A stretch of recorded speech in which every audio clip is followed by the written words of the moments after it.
All right, here comes your debut. All right, with my friend Chris here. And Chris, tell us where we're going. We're going up to Thor's Cave in the Peak District, Staffordshire Peak District. So yeah, we're just climbing up right now. Staffordshire Peak District. Why do you think it's called Thor's Cave? Apparently it's because of the sound of thunder resonating through it. It's on a hilltop.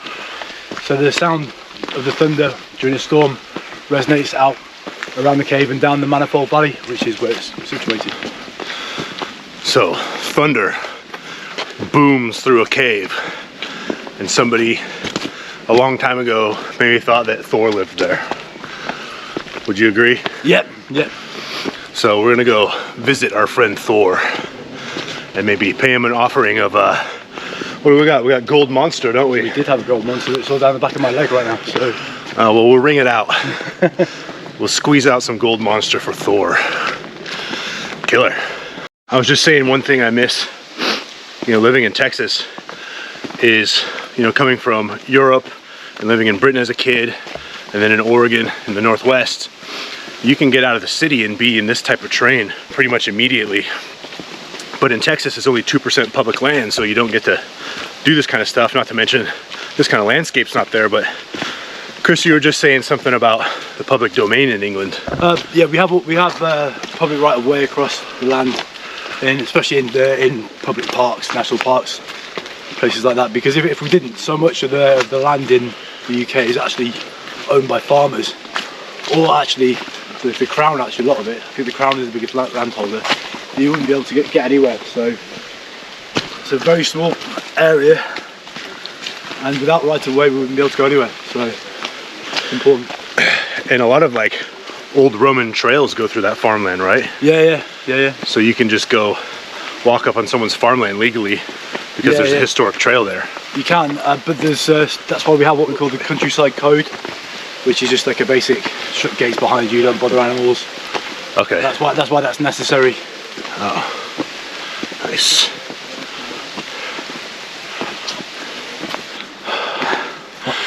Yeah, it's different what kind of different modalities of cardio challenge you. Like I can run, I can train Muay Thai and make it challenging, but walking up steps like that. Yeah. Imagine if you lived it here and you were running up here. Imagine jogging up here. You'd be in fantastic shape. Have you ever heard of fell running? Who? Fell running. No. That's basically running over terrain like this. There's you know Jeff Capes? No. Jeff Capes is probably one of the most famous English strongmen. He was always in World's Strongest Man. And he started off as a fell runner. That was his originally. So he'd be running up and down. You've got World's Strongest Man now from Canada, Hooper. He was a marathon runner before he was a strongman. Just incredible how you can go from one modality of training, completely adapt to it and become efficient, and then switch and do a completely different sport. Because I suppose you're building up your tank, aren't you? Yeah. Your capacity. Was it work capacity? I think that's the official. Work capacity, yeah. All right, let's get a shot of this cave.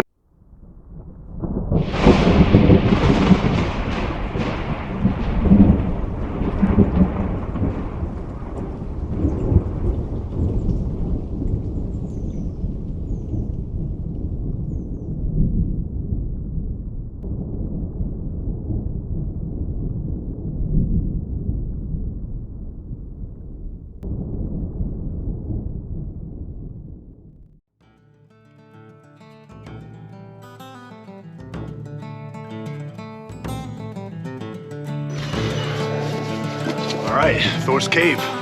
Let's go pay our offerings.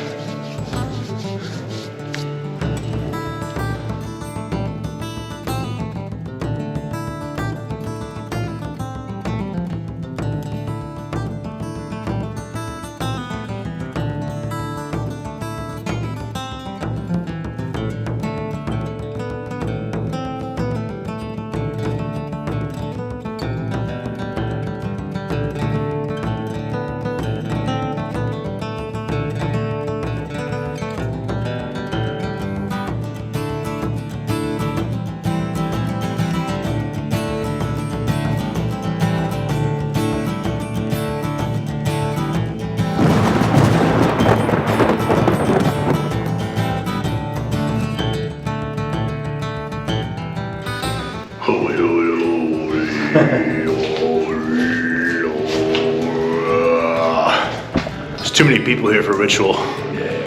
But this would be the ideal spot for a fire and mushrooms and sacrifices to the almighty Thor, I believe. Absolutely, yeah.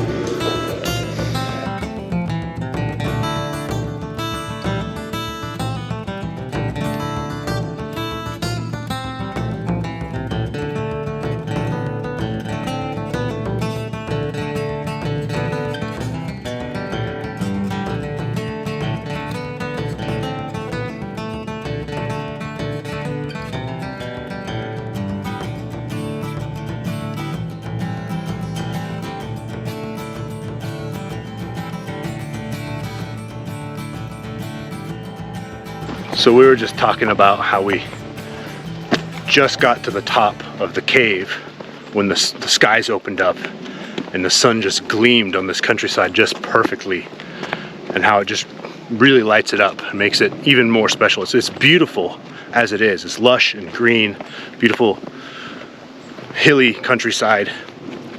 But we were just discussing like what the farmers and the people from here 1,000, 2,000 years ago, what they probably thought when the skies opened up and the sun touched their land, and how they interpreted it. Because to us it's just like, oh, the sun's out, right? But for people way back then, it really meant something, like some sort of a abundance, or maybe the gods opened the skies to look upon them, right? So I don't know, how would you interpret that? Like, what do you think people thought like 1,000 years ago that lived here and farmed here? Maybe even some of the same families that are here right now, the same lineage. What do you think they thought when the skies opened up and just touched them in their land? They didn't have that mechanistic understanding of the cosmos that we have, did they? So they wouldn't have understood that the earth was going around the sun and the clouds and how everything interacted. So I think they would have looked at that really just as you get those moments, and that's like a little moment of the sublime touching your everyday life, like a little blessing in the day. Some sort of a blessing. Yeah, for sure. that's how I think. Well, because the sun is a blessing, isn't it? Because it creates the abundance that's around us everywhere. So you've got it kind of in that moment. Then it just made the green more greener and the sky got more blue. So you've got that whole cocktail of elements which sustains life, haven't you? So without the sun, I think that regardless of your understanding of the universe, I think it's self-evident that the sun is the bringer of life, isn't it? It's the ultimate power. It's the most powerful thing that we know. And for them, it meant survival, right? Yeah, well, especially this part of Europe as well, because the sun and its light isn't as predictable as it is nearer to the equator. You've got the whole drama of the seasons. So maybe they were tied to it in a way that other peoples weren't necessarily hanging on to it. Do you know what I mean? Yeah. Do you think that, or do you know if they had, the pagans from around here, if they had a particular sun god? Oh, I don't know anything about that at all, no. I don't. It's like all cultures, I'm sure they did. Yeah, there's lots of, you can tell about the mythology that's attached to the land because of the names, can't you? And I don't know any what's it called, etymology of place names in England anyway that have to do with the sun. You've got there's lots of places that are derived from Woden and Thor. Can't think of any that relate to any sun god that I know of. I might be wrong because I don't know anything about that really. But yeah, the Germanic and Norse mythology definitely. Would they be the Saxon gods? Would they have been brought over with the Saxons maybe? Right, they definitely kind of left their inspiration here, but you kind of wonder, like, because it's so hard to dig up that pagan mythology from these isles. It's hard to dig up and even interpret everything that you find. It'd be kind of cool. We should research that later and see what kind of a sun god the Celts and the pagans had. Wasn't it a sun goddess? I've heard somewhere along it. Or goddess, yeah. Well, you getting PC on us here? Yeah. How do you know it's not a goddess? Yeah. Did you just assume the gender of the sun? Just assume the gender of the sun? I'm pretty sure it's a dude. Obviously, but I would say the Earth might be a female though. No, because that's how I heard it. I heard that in Germanic mythology it was a female goddess. Okay. And that's what separates Germanic mythologies from other mythologies in terms of the sun. Right. Is that it was. I probably read that in a dodgy book about the runes that I got from just a bookshop or something when I was a kid. Might be wrong. I stand to be corrected, but I thought it was a female. Well, here's the thing: when we talk about those things, all of us are probably wrong because we only know what Christians interpreted, right? Well, yeah, exactly. A long time ago. Gate. Smells great. That fresh cow manure. Countryside smell. Yeah. Well, this is a special place, man. Thank you for showing it to me. No problem. Thank you for coming along. Yeah. You're spending some time.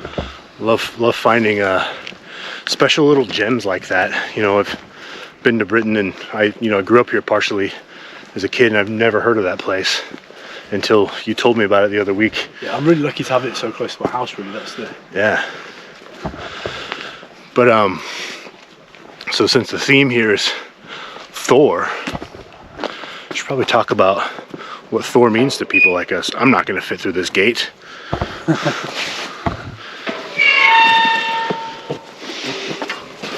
Hello. Hi guys.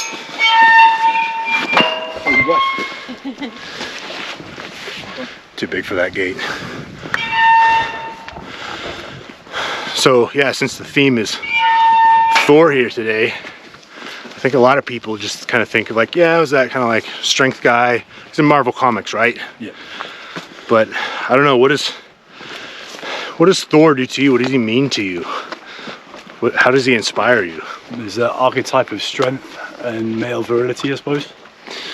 That's how I think of him. Obviously, he's associated with thunder, which is the imposition of force from on high onto the earth. Right. Did read an interesting thing last Christmas.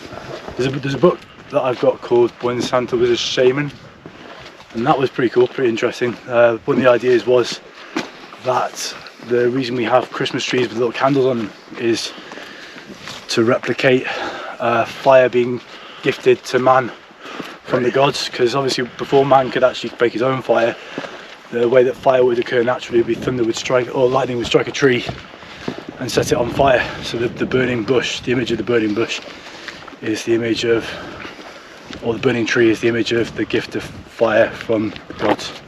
And obviously then it would be treated like a gift because they'd have to keep it going, so they would collect the fire. And so that was an interesting one, the significance of thunder in that way, and thunder and lightning. That's cool. Storms. I never really thought about it that way. And then I did actually read, I need to follow this up, it was a little sidebar thing that came up on the socials the other day. It was something to do with how mushrooms and mushroom growth is affected by lightning and storms. Oh. So it's obviously the trigger in nature, isn't it? It's the force within nature, the generative force within nature from the sky, from God. So that's how I tend to think of it. Is that, how about you? Yeah, I've never heard that about the Christmas trees. The one thing I have read about Christmas trees is the reason we have red, white, and green being predominantly Christmas colors is the green being obviously the tree, white the snow, and the red being the blood of animals that they'd sacrifice that time of year and hang them on trees. Yeah. That's in that same book they talk about that. Okay, cool. Well, I'll have to read that. Yeah, it's interesting. It's worth a read. The end is really disappointing. I wouldn't. Okay. Ends on a weird note, but I hate that. Yeah, you know, like you said, he's just a representation of strength, and he's that deity, that god, that archetype is just something I reflect on. I've got an altar with multiple Thor statues, and the Mjolnir, which is Thor's hammer, and the Thundrash runes, which is the rune we painted in mud on the cave, or in the cave.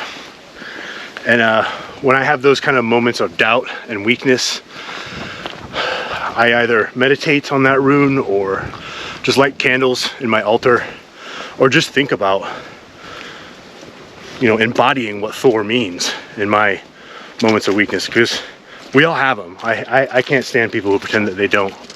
Some of the strongest people I know have their weaknesses, but it's that strength that allows you to get through it, right? yeah. So it's just something to reflect on, and it's someone to strive to be. We'll never be gods ourselves, but if you strive to be one, you're going to become a better, stronger person.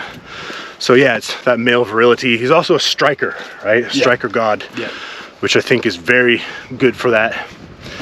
I mean, some people hate hearing this, but that male role, right? That defense, that protector. He was a protector of the realm. Yeah, well that's it, isn't it? Because what you've got is you've got the idea of strength as a gift, from the gods, rather than a lot of the, if you look at the language that the Judeo-Christian religions talk about strength, they talk about strength, the strength of God, but the weakness of man. Right. And I don't think that's particularly a good, it's not necessarily good psychological furniture to have on it. So Right. the idea of strength as a gift to be used for the benefit of yourself and the community of people around you is a healthy thing. Exactly, yeah. So if you can be the protector of your realm, even if it's just you and your small family, you know, none of us have massive realms, right? No. If you can be the protector of your circle through the fact that you've become strong and focused on your body and worked with the gift of strength that you have the ability to obtain if you put in the right kind of work, I think that's a beautiful thing. In fact, I don't really know of any other thing that's more beautiful. Yeah, well, you've been given this innate capacity for strength from when you're born, especially as a male child. You're born with the capacity for strength, aren't you? So you could consider it an act of worship in a sense, or an act of, I don't know, like a religious act to nurture that within yourself. But training is ritual. Absolutely, yeah. And I always try and get clients and guys who kind of struggle to stay consistent with the gym to kind of view it that way, where it's like this is a ritual where you're honing in on a skill. And I know you don't feel like it. I know you feel lazy, you're tired, or whatever's going on in life right now. But this is a ritual you have to keep up, because otherwise that flame burns out. Yeah. And then you're starting over again. You're starting with the kindling, and it's hard. I always kind of use the analogy where if you let that flame go out and then life gets hairy and shitty and you've become lazy, it's kind of like trying to collect kindling and start a fire when it's raining again. Right? You got to keep it going. And sometimes that fire's big, and sometimes it's smaller. And that's okay. It's not going to be this massive inferno all the time. I kind of use like periodized training models like that. You know, if you think of periodization when it comes to training, that really comes from nature, right? You've got these like off seasons where you're not going super hard, you're kind of tinkering with things that need fixing. And this is particular to strength training we're talking about, but sports periodization is applicable to all sports. So off season, you've got that, you know, tinkering with things, you're not going crazy. Then you have like a pre-season. So off season I see is kind of like winter. Then you have this pre-season, spring, where you're taking these new skills that you've honed in on during your off season and you're putting them to the test a little bit. You're ramping things up. That's your accumulation phase in training. And then you have this peak phase, which is like summer, right? Yeah. In season is what we call it in sports science theory. And that's your massive flame. That's like maybe you've prepared for an event, or maybe it's just the end of a training block, a 6-8 week training block. And that last week, you're just pushing yourself to the test. You're maybe testing new PRs, or maybe you're just maxing out more, right? With like 10 rep maxes. It doesn't really matter what it is. That's your time of abundance. That's that biggest flame. And then you have an off season, or excuse me, a post season. And that's kind of like fall, where leaves start turning, plants dying down, animals start to collect food to hibernate, for example. And then you're back into the cycle of the off season in the winter. And all throughout that season, there's a little flame going, right? That flame you can interpret maybe as the sun, it doesn't really matter, but I always just kind of view it that way. And I think education when it comes to the sports science, and then mixing it in with these kind of things that we're like talking about here, flames and gods, and you know, how the world spins and how seasons work. I think it helps a lot of people stay consistent when they start thinking about it that way, because it becomes more interesting, you know? Yeah, it gives it weight and significance, you know, in a way that's beyond the individual person on their own. Yeah. It's nice to recognise that in other people as well. It's nice to perceive other people in that way as well. Right. Yeah. Cool. Where are we at here? I have no idea.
All right, so that concludes our hike up to Thor's Well. So thank you for showing me. Oh yeah, Thor's Well actually is in Oregon. So that concludes our hike to Thor's Cave. Yep. Thank you for showing me that spot again. No worries, pretty cool. Cool spot. So where are we headed now? What are we doing? We're going to try and get some dinner in a place called the Yew Tree Inn, which is a really ancient little pub in a place called Cauldron around here. So it's a sort of combination of an antique shop and a pub, really old, and get some dinner there. Cool. What makes it special? It's an antique shop. It's really old. It specialises in old music boxes.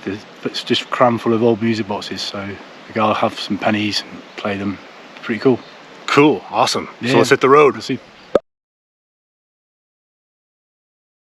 Stay tuned for the next episode where we will take you to the old countryside pub/antique shop, walk you through a haunted forest to an ancient burial mound overlooking more of the Staffordshire countryside under a beautiful sunset, and I check into my hotel, which was built in the 1400s and apparently is full of ghosts.